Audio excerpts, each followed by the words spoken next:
I've been thinking about the weather for some time. I grew up in the countryside where the weather is very present all the time. In cities, I think we are less aware of it on a day-to-day basis, or we can do more to kind of avoid it.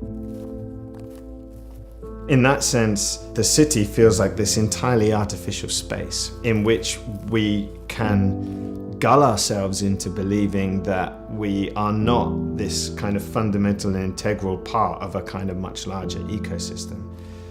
So my interest in the weather fundamentally is as a way of reminding us of our relationship to this wider ecology, to the natural world, to the non-human world.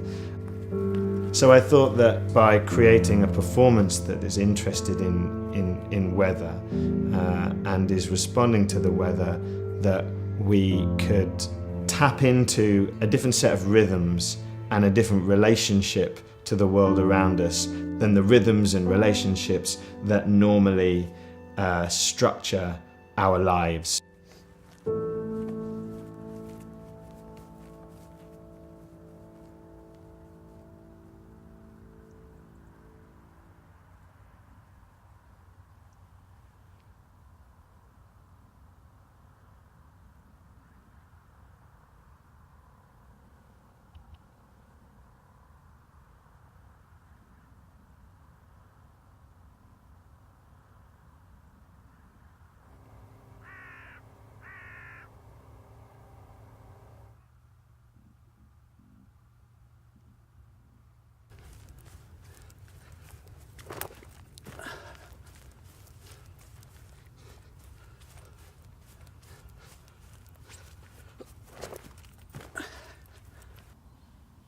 The weather will do whatever the hell it wants to do. It's not going to kind of ever compromise itself to suit the kind of pre-packaged idea of what you thought you might be doing. That was a really big challenge.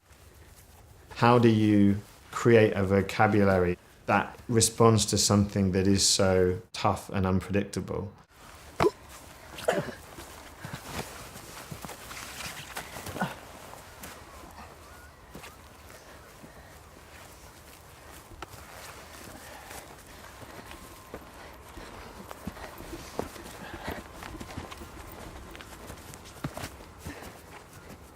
So we've been thinking a lot about sort of gestures that both reflect and respond to the weather. So we've had a lot of the kind of gestures to do with arms, movements like this, some of which might be to do with kind of measuring the weather, measuring the strength of the wind, or shielding your eyes from the sun, some of which are perhaps more to do with sort of defiance and sort of summoning or dismissing the weather. And so these kind of repeated gestures that kind of with slight variations become to tell a story about what the weather is doing at any given moment.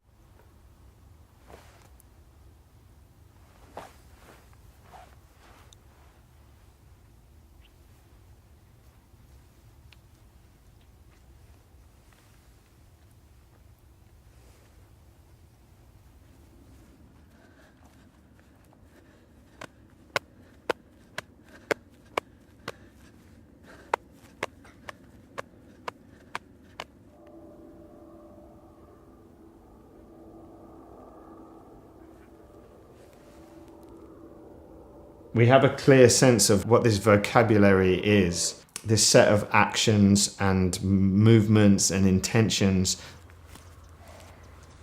What we're trying to do now is think about how do you contextualize that so that other people can encounter it in an interesting way. So it's not over yet.